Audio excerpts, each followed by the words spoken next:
Allah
भगवान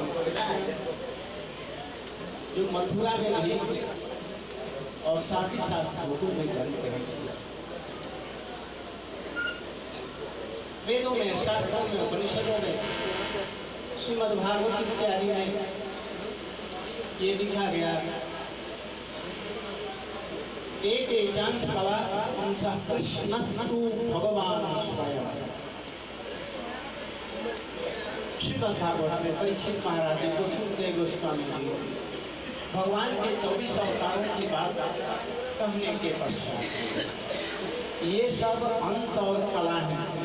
राम विशिष्ट कल की वामन परशुराम ये कोई अंश है, कोई कला है, किंतु कृष्ण भगवान, कृष्ण स्वयं भगवान। मथुरा में कृष्ण का आविर्भाव हुआ, जन्म नहीं हुआ। जन्म हुआ गोकुल में, यशोदा जी के गर्भ से पैदा हुआ। मथुरा में जन्म नहीं लिया, गर्भ से पैदा नहीं हुए। 16 वर्ष की अवस्था जैसे परम सुंदर रमणीय रूप शंख चक्र गदा पद्म लिए हुए आविर्भूत गर्भ से हुए। इसलिए यहाँ पर उनका जात कर्म, नाड़ी छेदन और बधाई उत्सव इत्यादि नहीं है। ये सब गोकुल में, गोकुल में यशोदा जी के गर्भ से ठीक 12 बजे जब यहाँ पर कृष्ण का आविर्भाव हुआ, उसमें परिपूर्ण कलाओं से स्वयं भगवान कृष्णचंद्र पहले जन्म लिया और इसके बाद में एक छोटी सी कन्या भी उत्पन्न हुई जिसको जोग माया था। यही जोग माया कृष्ण की समस्त लीलाओं को आस्वादन करती है। इसलिए मथुरा में भी और वहाँ पर भी दोनों बातें ठीक हैं। भगवान के एक साथ में दो लाखों धर्म किया गोपियों के साथ में रास, लाखों गोपियों के साथ में लाखों कृष्ण बन सकते हैं। तो दो कृष्ण का बनना, एक साथ में जन्म लेना कोई आश्चर्य की बात है। इसीलिए समस्त शास्त्रों ने तो बताया कि कृष्ण स्वयं भगवान है, इन्हीं से समस्त अवतार करते हैं। किंतु एक बात है विचार, आजकल साइंस का युग है, विज्ञान का। लोग अपनी बुद्धि की कसौटी पर भगवान को भी कसना चाहते हैं। वो ये चाहते हैं कि यदि हमारी बुद्धि की कसौटी पर ये करे खड़े कि ये भगवान है, तब तो हम ये माने तो भगवान अथवा भगवान नहीं माने। विशेष करके इस कलियुग में अपने को लोग बहुत बुद्धि मानते हैं। वो कहते हैं कि यदि कृष्ण भगवान होते तो भगवान तो स्वयं संकल्प है, जो कुछ संकल्प करते हैं वो हो जाता है। परम सत्यवादी है, परम सच्चरित्र है, कभी झूठ नहीं बोलते। भगवान को कभी झूठ नहीं लगती, भगवान को विचारी नहीं है। तो ये सब देखा जाता है कृष्ण में। ये सभी एक तो पहले बात है कि कृष्ण यदि भगवान होते तो महाभारत युद्ध को रोकवाने के लिए स्वयं उत्पन्न करके दुर्योधन के पास ले गए।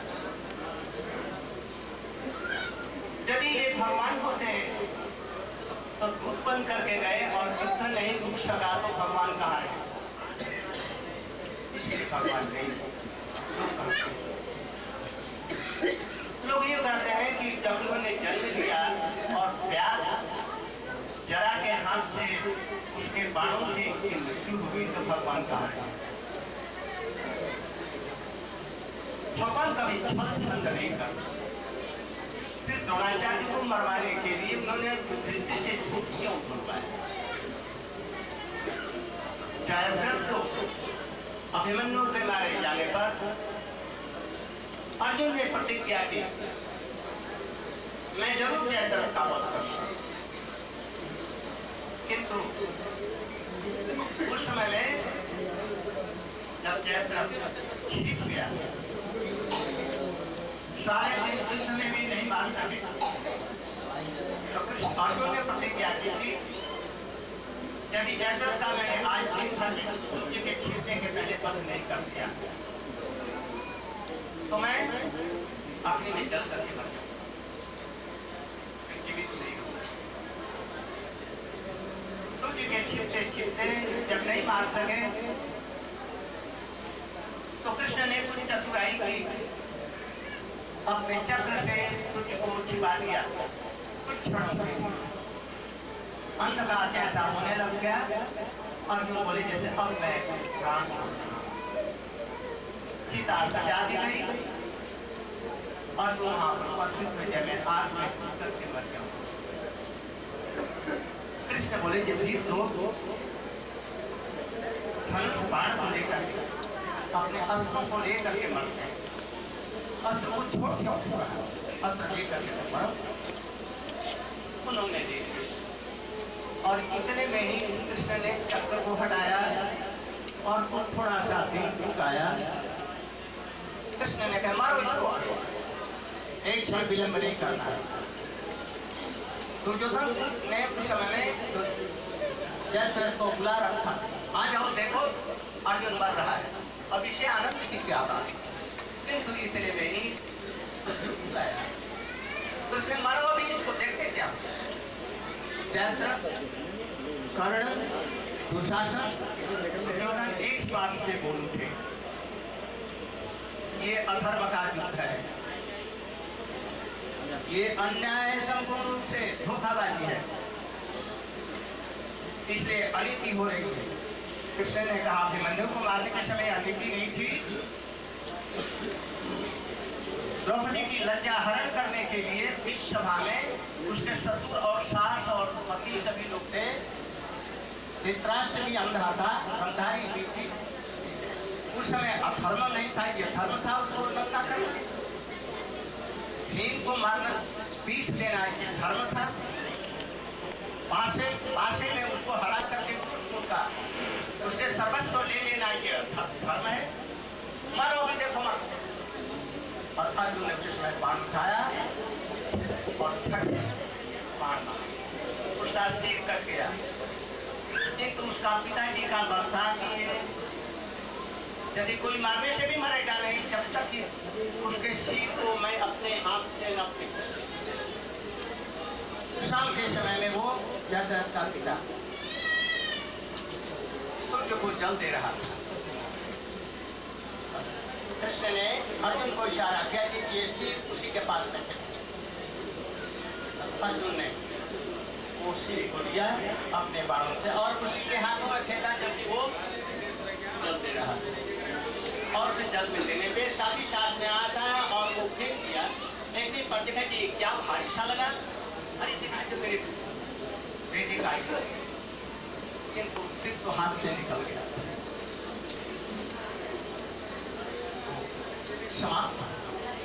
कृष्ण ने यहाँ पर भी कुछ धोखाबाजी का कहा। फिर ये भगवान कहाँ, द्रोणाचार्य को मरवाने के समय में कैसे मारे गए, ये भी कुछ धोखे की ही बात। दुर्योधन को भी जंघे के नीचे मारा गया, ये भी कृष्ण ने ही ऐसे तौर को करके फिर को दिखलाया। कृष्ण ने ऐसा क्यों, ये भगवान के आज तो तर्क करते बहुत सब जानते हैं, समय नहीं है, तो मैं खूब अच्छी तरह से आप लोगों को हमारा क्या करते, कृष्ण ने क्या उपदेश, कैसे ये बातें ठीक है। कृष्ण आए थे इसलिए जदा जदा जी धर्मस्य ग्लानिर्भवति भारत उत्थानम् अधर्मस्य तदात्मान, धर्म की स्थापना करने के लिए, असुरों का दलन करने के लिए, शास्त्रों और शिष्टों की रक्षा करने के लिए कृष्ण आए। उनके सभी अवतार किसी तरह से आते हैं, किंतु इनका विशेष धर्म क्या, धर्म हम सनातन धर्म जो कहते हैं इसको हम लोग समझ नहीं, शरीर के धर्म को सनातन धर्म नहीं कहते। इसके अंदर में भगवान ये अंश है। हम भगवान को भूल करके इस जगत में आए हैं। ये जेल खाना है, कारागार है। इसमें यदि कोई मनुष्य चाहता है कि मैं सुख भोगूं तो उसके समान मूर्ख और अज्ञानी जगत में कोई नहीं।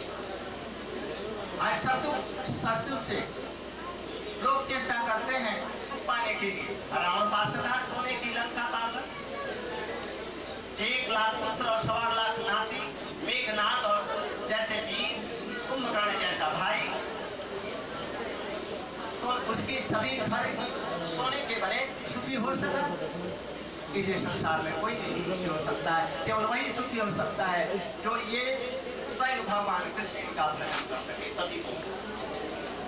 इसलिए आज से आप लोग प्रतिज्ञा करेंगे, आज से भगवान का ये कहने में क्या लगता है कि हे कृष्ण मैं तुम्हारा, आप मेरे हैं, क्या लगता है?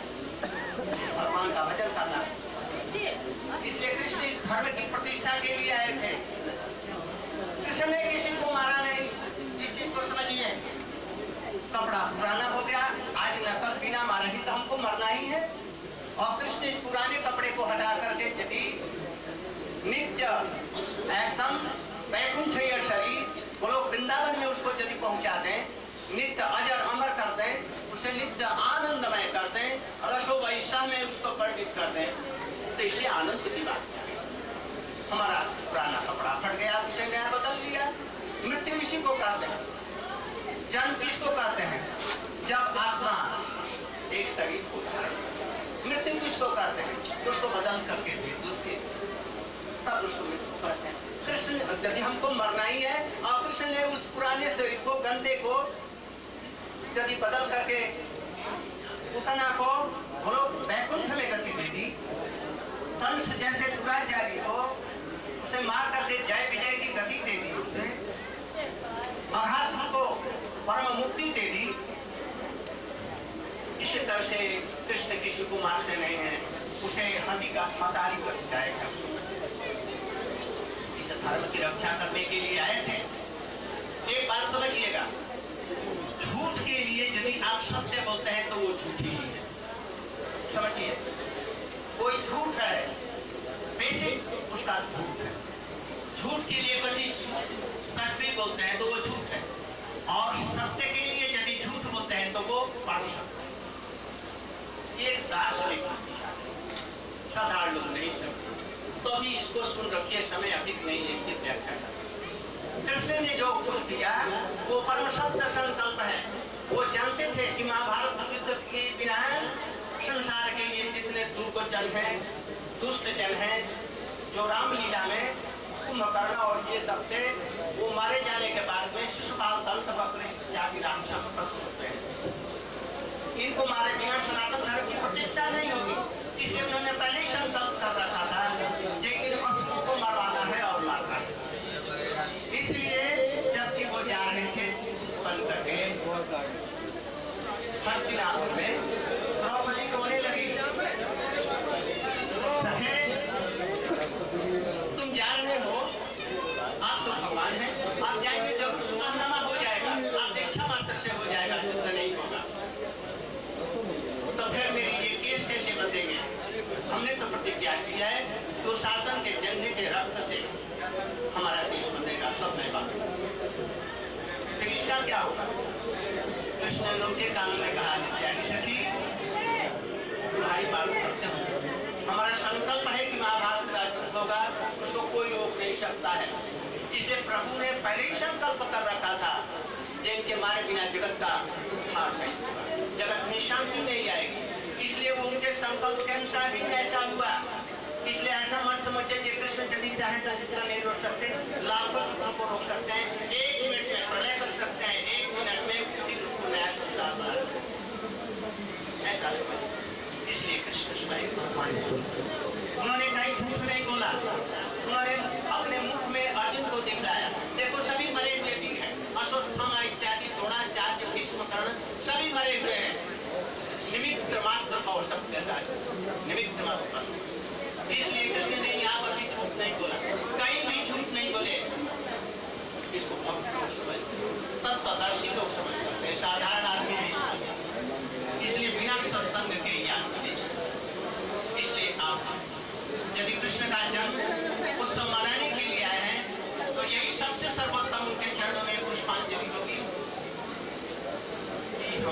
आज से प्रतिज्ञा करेंगे जितने प्रकार के असदाचार हैं, जिस प्रकार के आजकल मांस, मछली, अंडे इत्यादि जो हो रहे हैं, अनाचार है, इस सबको छोड़ करके हम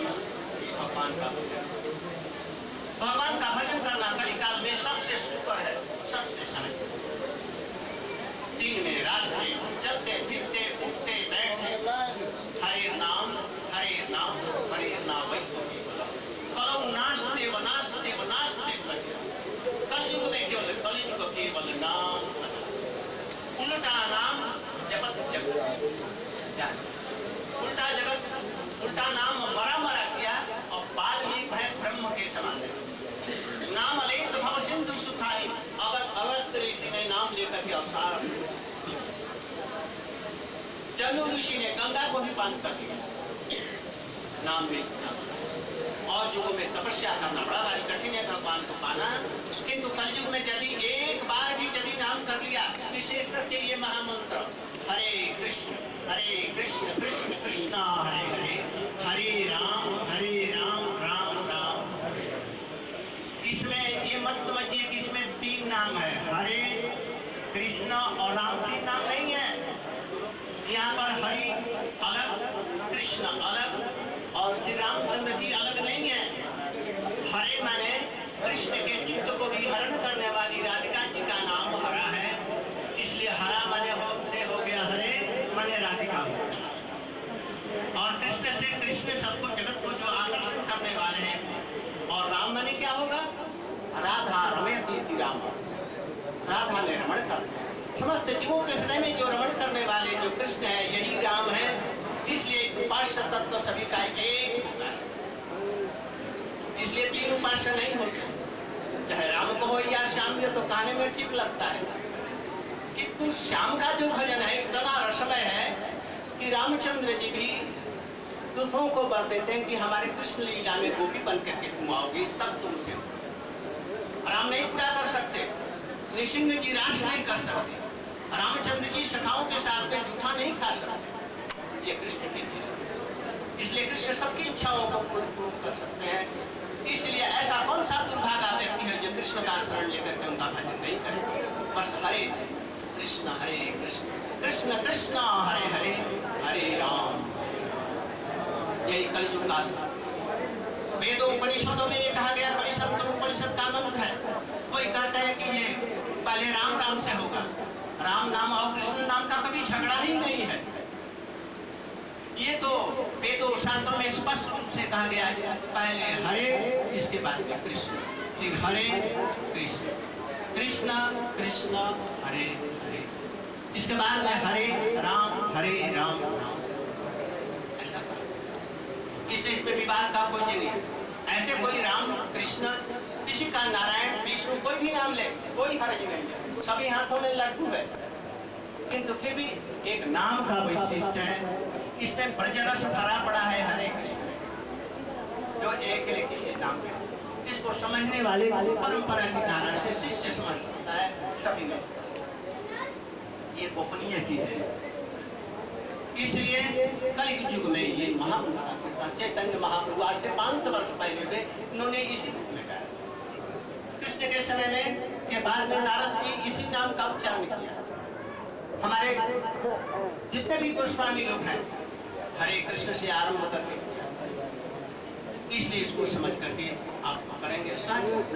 मैंने बीच में कुछ बाधा दे दी, मैंने कुछ कहाँ सुंदर राग राग और कितने सुंदर इनके कीर्तन हो रहे थे, मैंने बीच में कुछ कड़वी चीज, एक तो नींद अपने आप बीती कड़वी और चढ़ गई नींद के ऊपर, तो मैंने कुछ आप लोगों का समय बर्बाद कर दिया। अभी का समय सुनेंगे, किंतु हाँ जन्माष्टमी के दिन आप लोग सभी लोग ये प्रतिज्ञा करें, अंततः एक बार सवेरे उठ करके हरे कृष्ण कृष्ण कृष्ण हरे हरे, हरे राम कह करके अपना सब काम कीजिए, खूब ठाठ से काम कीजिए। समझिए ये सारा संसार कृष्ण का है, मैं उसमें एक छोटा सा कर्मचारी, लाभ हानि उनकी होगी हमारी नहीं। और यदि अपने कर्ता मान लिया कि मैं करने वाला हूँ तो आपको बहुत होगा। ये कर्म जो वस्तु बहुत ये अरे इसमें लाल सा जल गया। बंद हो गया ना? नहीं, पता नहीं रील आगे चलने बंद हो गई होगी। महाराज की जगह स्वामी कुछ दिख रहा है उसमें से? नहीं। हाँ, आपको दिख रहे हैं मुझे? रिमोट से बंद कर दिया। ये दिख रहा है क्यों फिर मेरे को?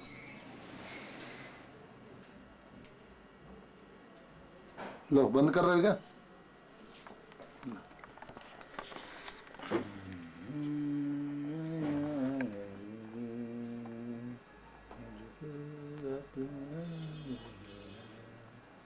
अच्छा, उसमें प्लग नहीं आया था? रिकॉर्ड ही तो रिकॉर्ड हो रहा है। हो गया।